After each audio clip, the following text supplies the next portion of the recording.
I think there is a thing of some people are wired for like, oh, person of authority, I will defer to them. I think some people are like, hey, I kind of reject authority. And I think there's a lot of us in the middle where we kind of have to feel more buy-in. And this is something I coach folks on all the time. Welcome to the Managing Made Simple podcast, where you get a masterclass in managing your team with ease in 15 minutes or less. I'm Lia Garvin, your host and team operations consultant. Through this show and my programs with small businesses and corporate teams, I condense a decade of experience driving team operations in some of the most influential companies in tech into strategies to save you time, money, and most of all, stress. Doesn't matter if you're a business owner who realized that running a team isn't as easy as you thought it would be, are a new manager learning the ropes, or are a seasoned manager ready to up their game. Everyone is welcome to hang out with Managing Made Simple.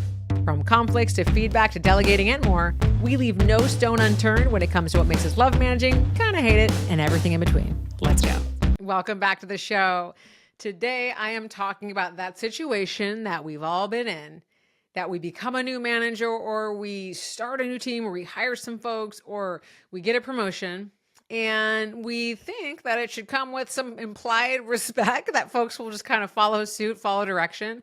And we're sitting here wondering, hey, I'm the boss, I'm in charge. Like, why is this such a struggle? Why are like people not just following what I'm asking them to do?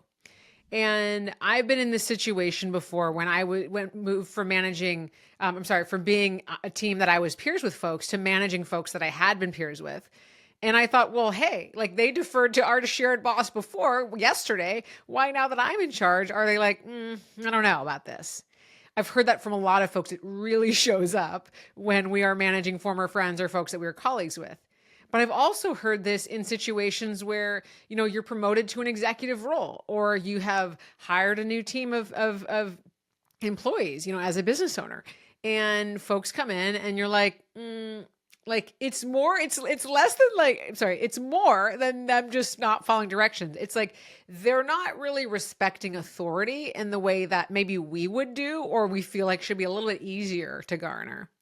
And when I think about this, I think about my 5-year-old daughter who literally anytime we're in a situation where there's like someone that appears to be running the show. It could be at the library, someone's like reading storybooks, or it could be at, a farmer's market, someone's playing a guitar and she's like, or her teacher in preschool. She's always like, ooh, this person's in charge. We should go listen to them. And I'm like, when do we lose that?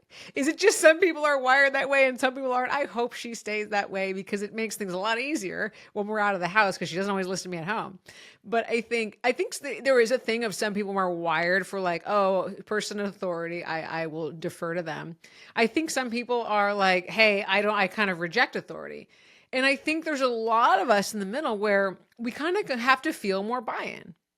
And this is something I coach folks on all the time. Middle managers, folks new to managing especially, of like, I'm new to this role and I thought when I became a manager, it would like, boom, come with some respect. And now I'm feeling like I have to start from scratch.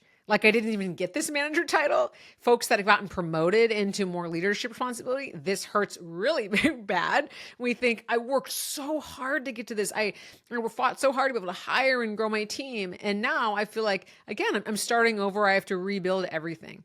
This happens to business owners all the time, that you've hired folks. Maybe you've managing some people that you knew in the past, or you had different relationships with, maybe they're friends or family, or you were colleagues in the past, or you knew them from some other spaces, or, you've grown a big team, or you're having to create managers within your company. And you're feeling like, I am the boss. Like, hello, I've asked for this stuff to happen. Now, this is different from the episode I did recently around like, why aren't my team members listening to me? Why I'm not repeating myself?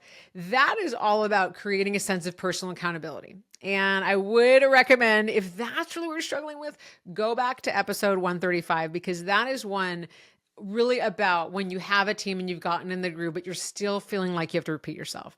This conversation today is really more about, I'm in this role and I feel like it's just not catching on.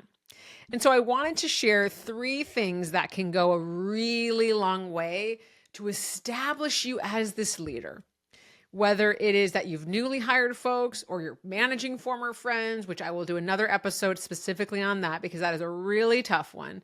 That I think when we get stuck in that, a lot of these rules, we need to kind of like dial up the intentionality with these different things.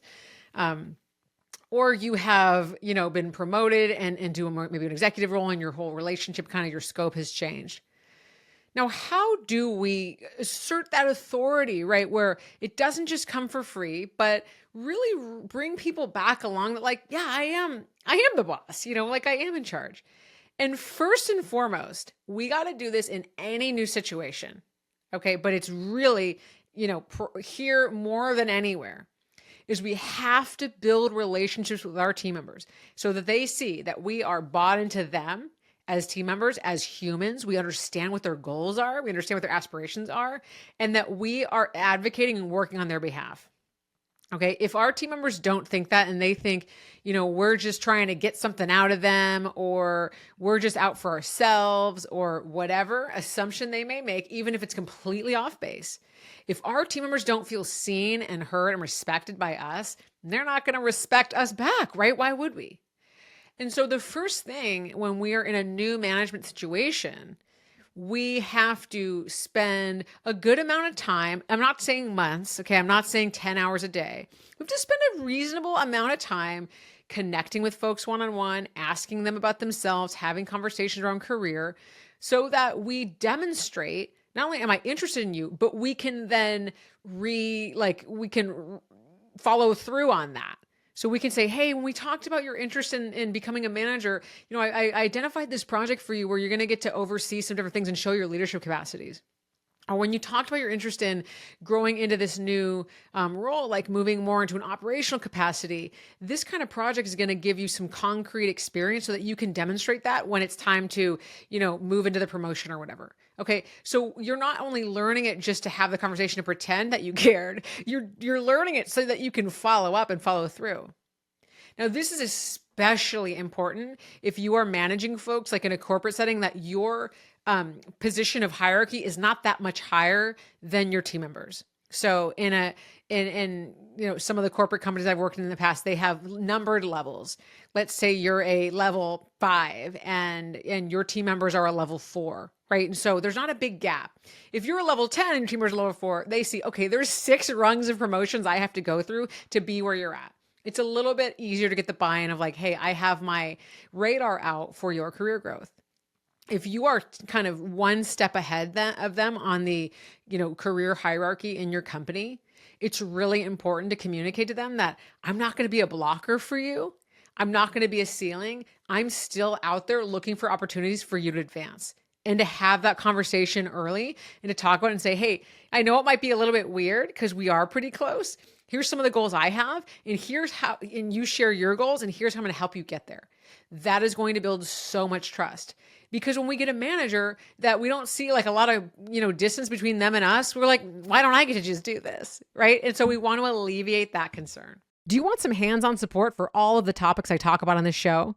Like a team expert who has worked within tech giants like Apple and Google, as well as small businesses on hand to help you delegate and get out of the weeds, handle tough conversations with team members, plan your hiring strategy, and get your teams to help bring in more revenue? Then it's time to sign up for my Team Whisperer consulting sprint. For 90 days, you have me in your back pocket to help you navigate any and every issue happening on your team. DM me the word sprint on Instagram or email me at hello@liagarvin.com, and let's build your unstoppable team. The next thing, we really have to still assert ourselves as a leader.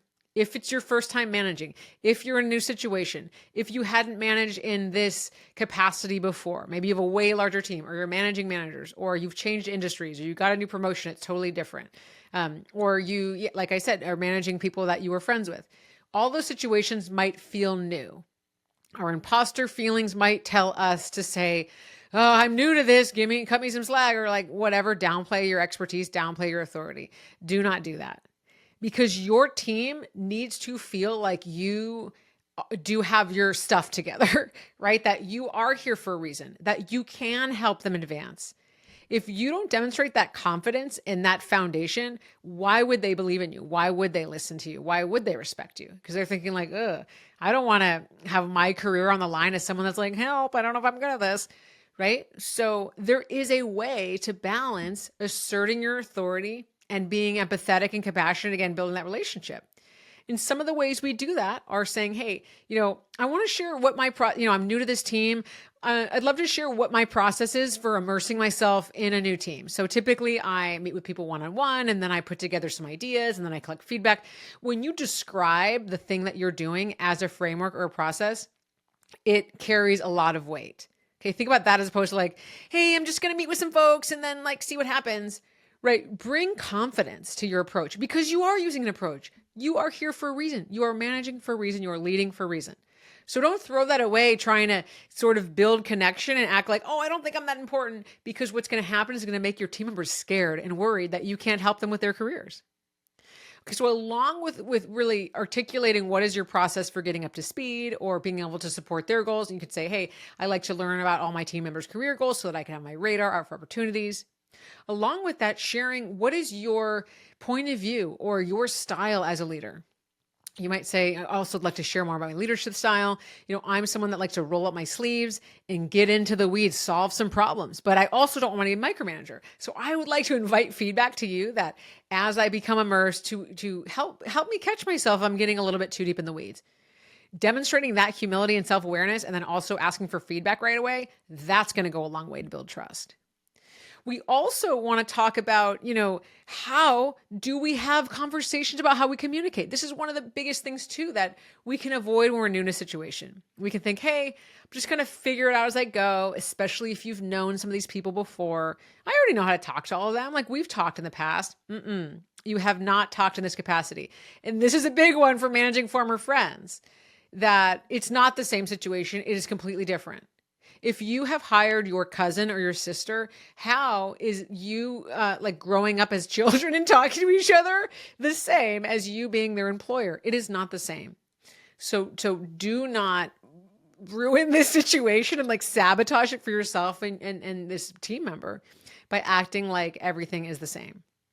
Your team members will respect you and listen to you no matter what the relationship in the past has been, if there was one. When you say, hey, this situation's different than other interactions. Let's talk about how to have hard feedback. Let's talk about how we want to talk about money and compensation. How do you want to be recognized and appreciated? Okay, because we don't know that about people, even if we knew them in other circles in the past. We don't know the nuances of how they are at work because we haven't worked with them before. Now, when you're navigating this with people you don't know before, that you're just meeting, this is a little bit easier because you're not bringing any baggage with your preconceived notions. You still got to have that conversation. What's your feedback style? Again, how do you want to hear difficult news? What are some of the ways that you want to be recognized? How do you respond when you're under a lot of pressure? Do you want to, how do you want to load balance? All these different things come up, and these are important things to ask folks. And when you ask these things proactively, you're probably asking them questions that other people never really ask them, because so few managers out there actually stop and say, let's figure out how we want to communicate.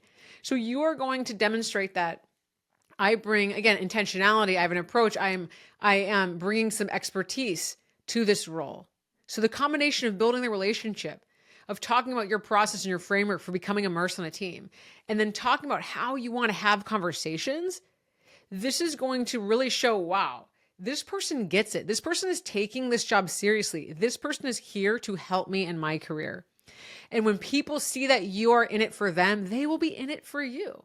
That's how you get that respect. That's how you get them to say, oh yeah, I like this person. I want this person to be my boss, right? I am happy that this is the change that has been made, because this person is going to help me fully realize my full potential. And when you've got that, you have unlocked all the secrets to a highly effective team, because your team members are going to step up proactively. All right, give it a try. See you next time. That's all I have for today. Thank you so much for tuning in to the Managing Made Simple podcast, where my goal is to demystify the job of people management so that together we can make the workplace somewhere everyone can thrive. With that said, let's spread the word. If you love this episode, please pass it along to someone who might benefit from it. See you next time.